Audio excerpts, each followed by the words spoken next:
We're talking about consistency and learning how to build consistency, even consistent rest. I got in the habit of setting my alarm for 5:20, riding the bike for 5 miles. Every month I go up one intensity level, and it's what I do. I like it. It gets the exercise out of the way. I feel good about myself. If during the rest of the day I do more, that's even better, but it's a habit. You have to start with something that's easy to manage, something that you can do. You have to say, you know what, once a week, I'm going to exercise for 10 minutes. Once a week. And you do that. And then you say, well, you know what, next week I'm going to exercise for 20 minutes, once a week. Or 2 10 minutes. Now, there was one person who exercised 10 minutes every day.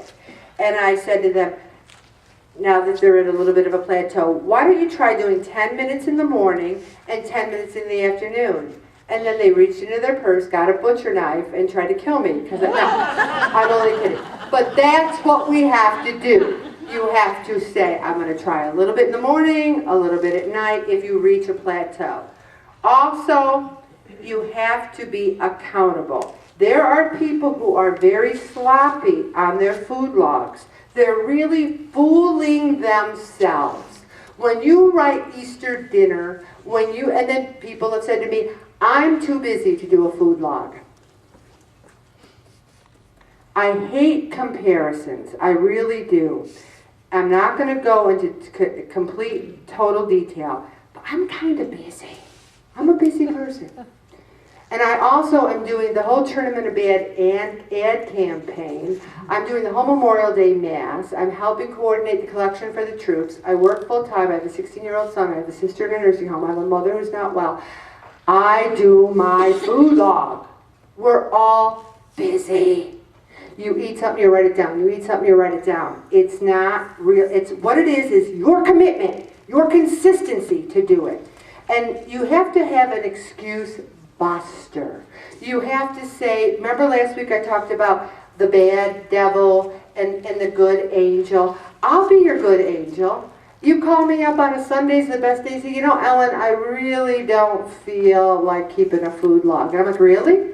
Let me tell you the benefits of keeping a food log. I'll be your excuse buster. Also, fitness.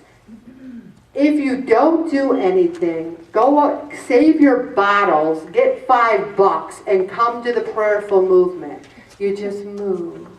Do something. Feel good about yourself. Find something that you can do. And I really would say that if you're focused on the goal, how many times have I written on certain people's sheets, you got to have a plan.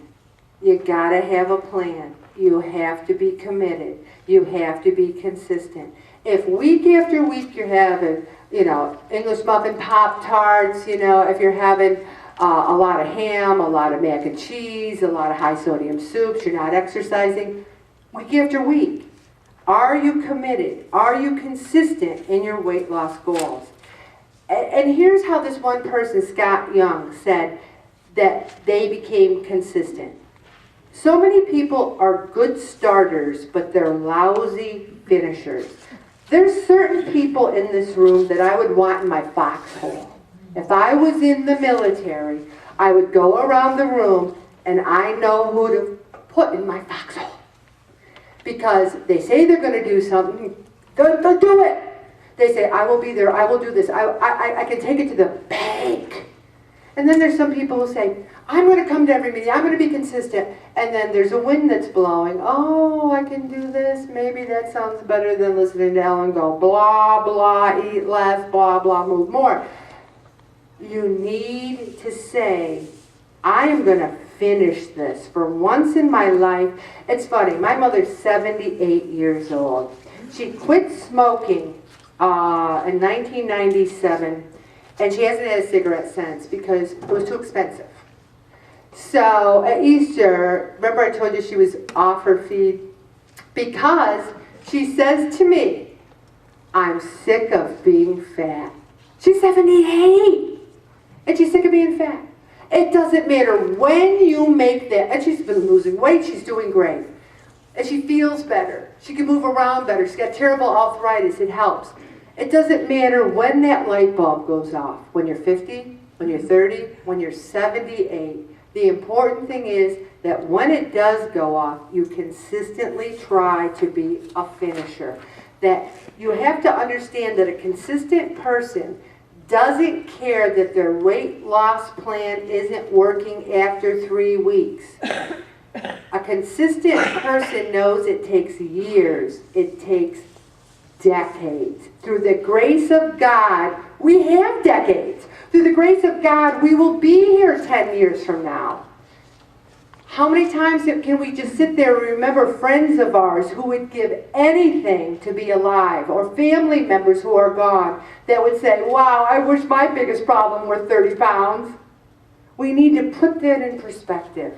Also, sustainability is important instead of speed.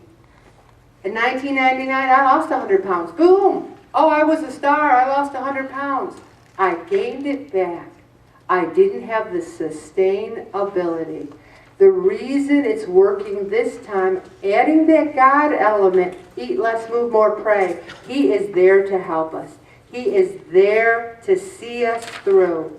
We need to show up every day, not just once in a while. Not just to the PO meetings, but to our menu, to our agenda. When I read those food logs, I have to admit, I usually do it. We have a big bedroom. I am in bed. I have the thing. Jeopardy's on. Bob's in his lazy boy. And I go, hot cross buns? What diet's that on? Bacon? Don't they even listen to me? I yell out food choices. I yell them out. And he's like, I'm like, double, triple cheeseburger, fries. And he's like, you're kidding me. You're kidding me. We don't eat those things. I haven't been to McDonald's or a fast food place since 2007. You have to say to yourself, I am going to be serious. When you start being serious and making consistency your routine, make it be part of your life, then you will see sustained success. Also, we lie to ourselves about consistency. There's people out there who are listening to me saying, well, it doesn't mean me. I know she couldn't possibly be me. Because it's not my fault I gained 5 pounds last week. Because my mother made the kielbasa and I had to eat it. And it's not my fault. I'm just too busy to exercise. And it's not my fault because I had to do the cooking. We lie to ourselves. We say to ourselves, it's not my fault. I'm under stress. I'm under pressure. I had to eat. I needed that. I had to have it.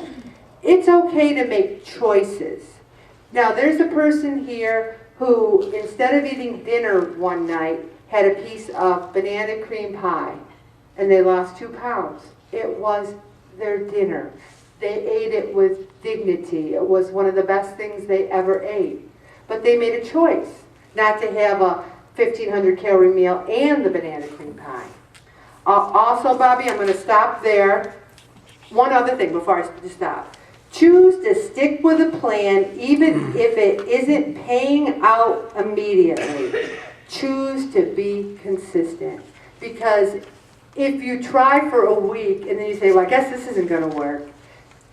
I could sit here and go, wait a minute, I lost 130 pounds and then, you know, I guess it doesn't work for me now because I haven't lost any more.